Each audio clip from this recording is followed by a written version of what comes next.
తీసుకోలేక సీట్లు వచ్చినప్పటికి కూడా అనేక దిక్కుల ఓడిపోయిన చేత మనం చూస్తున్నాం. ఇక్కడ రెండవది ఏంటంటే ఈ మొత్తం వ్యవస్థ నడిపే దాంట్లో మొట్టమొదటిగా చట్టసభలో ఉన్న వాళ్ళే చాలా కీలకమని మనం అంటాం ప్రజాస్వామ్యాల్లో. ఆ తర్వాత బ్యూరోక్రసీ కూడా ఉంటుంది. బ్యూరోక్రసీకి అనుబంధంగా ఉండే అనేక రంగాలు ఉన్నాయి. ఇన్ని రంగాల్లో ఈ జాతులు మన వర్గాలు గొప్పగా రాణిస్తున్నప్పుడు, గొప్పగా పని జరుగుతున్నప్పుడు ఈ ఒక్క రంగంలో ఎందుకు రాణించట్లేదో మరి వాళ్ళే చెప్పాలి. ఈ ఒక్కటే రంగం అంటే దాదాపు అన్నిట్లో ఉంది. ఇంకొక మూడవ మాట ఏంటంటే అసలు ఈ కులాల పరంగా కూడా చూస్తే నాకు తెలిసి కొన్ని కులాలు తప్ప అన్ని కులాలు ఒకడ బీసీగా ఉంటారు, ఒక ఎస్టీగా ఉంటాడు, ఒకడ ఎస్టీగా ఉంటారు. ఇవాళ ఇంతేందుకు ఇక్కడ ఉన్నటువంటి కొన్ని ఆధిపత్య కులాలు మీరు అంటారు. ఒక రాష్ట్రానికి పోతేనేమో ఎస్సీలుగా ఉన్నారు, మహారాష్ట్రకి పోతే ఈ పక్క రాష్ట్రం కర్ణాటక పోతే బీసీలుగా ఉన్నారు. ఈ ఆంధ్రప్రదేశ్ రాష్ట్రంలో ఓసీలుగా ఉంటారు, కర్ణాటక పోతే బీసీలుగా ఉంటారు. అంటే ఎందుకో లోతుగా అధ్యయనం జరగట్లేదు. నేను మొన్న శ్రీనివాస్ ఇట్లా జనగణన అన్నప్పుడు మరి జనగణన జరగాలి, దేశవ్యాప్తంగా జరిగితే అయ్యేటట్టు ఉండదో లేదో. ఎందుకంటే ఇక్కడ ఉంటే ఓసీ అయిపోయి అక్కడ పోతే బీసీ అయిపోయి మరి ఎట్లా గుర్తించాలని. ఇక్కడ ఉంటే బీసీ ఉండే అక్కడ పోతే ఎస్సీ ఉండే అని చెప్పి ఇట్లా అనేక రకాల వైవిధ్యాలని. అందువల్ల ఈ దేశంలో కొద్దిమంది తప్ప అందరికందరూ ఏదో ఒక దగ్గర రిజర్వేషన్లో ఉన్నారు. ఆ విషయం మనం మర్చిపోవద్దు. తీసుకోవడానికో మంచిగా మురిసి తీసుకుంటారు, చెప్పుకోవడానికి మాత్రం సిగ్గుపడతా ఉంటారు. నేను ఒక ఆయనతో ఆర్గ్యుమెంట్ పెట్టినా, నువ్వు ఇంత పెద్ద మాట్లాడుతున్నావు అక్కడ పోతే ఏంటిది అని సర్టిఫికేట్ అంటే అంటాడు. ఇచ్చిపుచ్చుకునే సంబంధంలో ఇక్కడ ఒక్కడికి నేను పేరు చెప్పడం మంచిగా ఉండదు. ఇంకా శ్రీనివాసం డైరెక్ట్ చెప్తాను, నేను చెప్పలేను కాబట్టి చెప్తున్నా. నేను ఒక కులానికి వ్యతిరేకం కాదు, ఒక మతానికి వ్యతిరేకం కాదు, నేను ఒక జాతికి వ్యతిరేకం కాదు. నేను వ్యతిరేకం వివక్షకు వ్యతిరేకం, దుర్మార్గానికి వ్యతిరేకం, అణచివేతకు వ్యతిరేకం, పేదరికానికి వ్యతిరేకం. అన్నిటికంటే ముఖ్యంగా అంబేద్కర్ గారు అయితే ఒక గొప్ప రాజ్యాంగం ఇచ్చిందని చెప్పి మనం అందరం కొన్ని వేల సార్లు వల్లవిస్తూ ఉంటాము.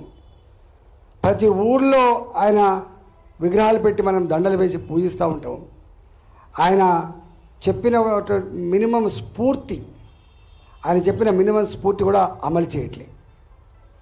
అసలు నేను అక్కడే అంటున్నా, ఇవన్నీ రిజర్వేషన్ గంగలపోని కానీ భారత రాజ్యాంగాన్ని అంబేద్కర్ గారి స్ఫూర్తిని అర్థం చేసుకున్న మెరిట్ ఉన్నటువంటి లీడర్షిప్ లేకపోవడం వల్ల ఎంత జరుగుతుంది అని.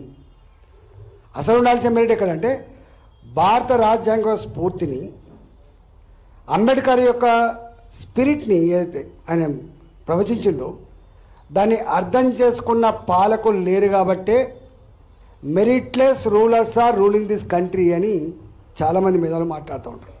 అందుకని ఇది ఇట్లా దాపరించింది. ఒకవేళ నిజంగా మెరిట్ ఉన్న వాళ్ళు ఉంటే అంబేద్కర్ ఏమన్నారు, నా దేశం 20 ఏళ్లలో కులాలు లేని, మతాలు లేని, వైవిధ్యాలు లేని, అంతరాలు లేని ఒక సమసమాజం ఏర్పడుతుందని చెప్పి అయితే కళ్ళగన్నాడో రాసిండో. ఇలా 75 సంవత్సరాల తర్వాత ఏబిసిడీల వర్గీకరణ ఎందుకు వచ్చింది? ఇవాళ బీసీ అడ్వకేట్లుగా ఇంత మెరిట్ ఉన్నప్పటికి కూడా ఈ కాలంలో కూడా మాకు ఎందుకు హైకోర్టులలో, సుప్రీంకోర్టులో జడ్జీలుగా లేము మేము? ఇదేం దుర్మార్గం అని చెప్పి అడిగే పరిస్థితి ఎందుకు వచ్చింది? ఇలా మేము అడగడమే మాకు అంటే భారత రాజ్యాంగం అంబేద్కర్ గారి స్ఫూర్తి కనుక నిజంగానే వీళ్ళు అర్థం చేసుకొని అమలు చేసి ఉంటే ఇవాళ మనం ఇది డిమాండ్ చేసుకోవడం కాదు. కారకులు మీరు. మెరిట్ లేనడం కాదు, ఇక్కడ మెరిట్ లేని వాళ్ళు మీరు కాబట్టే ఇవాళ ఇది దాపురించింది. ఇవాళ ఇంతెందుకు బాధ అనిపించే అంశం, ఇలా మోడీ గారు ఉన్నారు. సరే, రకరకాల ఆర్గ్యుమెంట్స్ ఉంటాయి. ఇలా ఒక ఓబీసీ దేశానికి ముఖ్యమంత్రి అని చెప్తున్నారు కదా. మరి ఓబీసీ దేశానికి ప్రధానమంత్రి అయినప్పుడు, ఒక ఓబీసీ దేశానికి ప్రధానమంత్రి అయినప్పుడు అందులో ఈ కాలంలో సంకీర్ణ రాజకీయాలు దేశాన్ని పాలిస్తున్న కాలంలో 5 ఏళ్లకే ముఖం మొత్తి మళ్ళీ రెండోసారి రావడానికి కష్టమవుతున్న ఈ కాలంలో 2 సార్లు పరిపాలించి 3వ సారి కూడా భారత ప్రధానమంత్రిగా రాగలిగిండు. దీన్ని ఏమంటారు అని అంటున్నాను నేను. చేతకాంతనం అంటారా, అవగాహన లేనితనం అంటారా, మెరిట్ లేనితనం అంటారా? అంటే ఆకలి నుంచి, దుఃఖం నుంచి వెళ్ళి, అణచివేత నుంచి వెళ్ళి వచ్చిన వాడు అధికారంకి వస్తే ఇంతకుముందు శ్రీని చెప్పినట్టుగా ఈ ప్రజలకు ఎంత న్యాయం జరుగుతుందో ఇవాళ జరుగుతున్నాయి కదా. ప్రజలైతే ఎన్నుకున్నది జరుగుతాయి కదా. ఇవాళ ఇంతెందుకు ఇప్పటిదాకా మీరు చెప్పిండు లక్ష్మణ్ గారికి కాళ్ళు గడి నెత్తిలో పోసుకోవాలి. అప్పుడప్పుడు పేదలు సామాన్యులు ఏమంటున్నారు చివరికి, మీరు అణిచివేస్తుండొచ్చుగాక, మీరు మమ్మల్ని చంపుతుండొచ్చుగాక, మా ఆస్తులు కూలగొడుతుండొచ్చుగాక, కానీ మాకు చట్టం మీద అపారమైన నమ్మకం ఉంది, మాకు విశ్వాసం ఉందని చెప్పి అప్పుడు మాట్లాడుతూ ఉంటాం. కారణం ఏంటంటే అంటే లక్ష్మణ్ లాంటి వాళ్ళు ఉన్నారు కాబట్టి ఇవాళ ధైర్యంగా చెప్పగలుగుతున్నాం.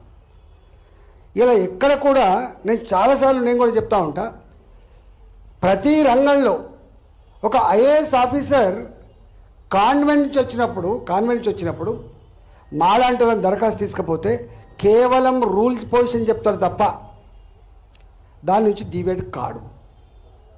అదే ఒక సోషల్ వెల్ఫేర్, ఒక బీసీ వెల్ఫేర్, ఒక 6 కిలోమీటర్లు సైకిల్ మీద పోయినోడు, నడిచిపోయి ఆకలిని దుఃఖాన్ని అనుభవించినోడు కనుక ఐఏఎస్ ఆఫీసర్ అయితే మాలాంటి వాళ్ళని దరఖాస్తు తీసుకపోతే సరే ఇది మంచి ఇష్యూ మీరు లేవనెత్తింది, కానీ సిస్టమ్ అంగీకరించదు, కానీ మీరు ఇట్లా రాయండి, దీన్ని మనం అధిగమించి ప్రజలకు అవసరమైంది కాబట్టి ఇది చేస్తే న్యాయం జరిగే ఆస్కారం ఉంటుంది కాబట్టి చేద్దామనేటువంటి మాట మాట్లాడతాం. అంటే అర్థం ఏంటిది ఇవాళ అంటే నువ్వు పరిపాలనలో ఉన్న వాళ్ళు కూడా అంతే. ఇవాళ మంత్రులుగా ఉన్న దాంట్లో కావచ్చు, ముఖ్యమంత్రిగా ఉన్న వాళ్ళు కావచ్చు, ప్రధానమంత్రిగా ఉన్న వాళ్ళు కావచ్చు, ఇంతకుముందు చెప్పినట్టుగా నీకు ఐఏఎస్ ఆఫీసర్ కావచ్చు, ఐపీఎస్ ఆఫీసర్ కావచ్చు, ఎంత పెద్ద తేడా ఉంటుందో.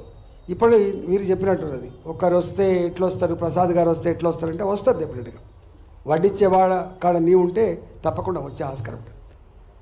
రాజకీయాల్లో వంశపార్యం ఉంటుందో ఉండేదో తెలియదు, కానీ వీళ్ళ మాత్రం వంశపార్యం చాలా ఎక్కువ ఉన్నట్టుగా మాత్రం వినిపిస్తూ ఉంటుంది. ఎట్లా వస్తుంది కొద్దిగా ఇంత సపోర్ట్ లేకపోతే ఎట్లా వస్తుంది చెప్పండి. ఇవాళ నేనున్నా అంటే నా కొడుకు కొంచెం రాజకీయాలు రావడానికి కొంచెం ఆస్కారం ఉంటుంది. నేను జడ్జిగా ఉంటా, నా కొడుకు నా జ్యుడిషియల్ పైకి రావడానికి ఆస్కారం ఉంటుంది. ఇవాళ ఎక్కడో కాడ గింత సపోర్ట్ లేకపోతే ఇంకొకరు పైకి వచ్చే ఆస్కారం లేదు. అక్కడక్కడ అప్పుడప్పుడు తన్నుకొని వచ్చేవాళ్ళు, సొంతంగా తన్నుకొని వచ్చేవాళ్ళు అభివృద్ధి చెందంగా చూసినాం, కానీ సపోర్ట్ లేకపోతే ఎక్కడ వచ్చేటువంటి ఆస్కారం ఉండదు. ఇక్కడ మనం చూస్తూ ఉంటాం, పలానా ఆయన కొంత లిఫ్ట్ ఇచ్చిండుగా నేను పాక్కుంటూ పోయినా కాబట్టి వచ్చినా. కానీ సమాజం యాజ్ ఎ హోల్గా ఈ వర్గాలను పైకి తీసుకురావాలి, వీళ్ళకు కూడా ప్రాతినిధ్యం కలిగిస్తేనే ఇవాళ కోర్టులో కూడా సమన్యాయం ఉండేటువంటి ఆస్కారం ఉంటుంది, పేద ప్రజానికానికి లాభం జరిగే ఆస్కారం ఉండేటువంటి సోయి కన్సర్న్ లేదు ఇక్కడ. కాబట్టి ఇవాళ మీరు ఏ డిమాండ్ అయితే చేస్తున్నారో అది రాజ్యసభలో ప్రస్తావించినా, లేకపోతే పార్లమెంట్లో ప్రస్తావించినా, ఇంకెక్కడ ప్రస్తావించినా ఒకటి మాత్రం జరగాల్సిన అక్కడ ఉండే, ఇంతకుముందు వక్తలు చెప్పినట్టుగా అట్లీస్ట్ కొంతమందిని పంపాలి, న్యాయం అదని చెప్పి ఆ సోయి అన్న వాళ్ళకు ఉండాలి. సోయి తప్పిల్లు కాబట్టి అది గుర్తించలేదు కాబట్టి ఇవాళ మనం డిమాండ్ చేస్తూ ఉన్నాం. కాబట్టి డెఫినెట్గా ఎక్కడో కూడా ఇప్పటికైనా కూడా ఈ వర్గాలకి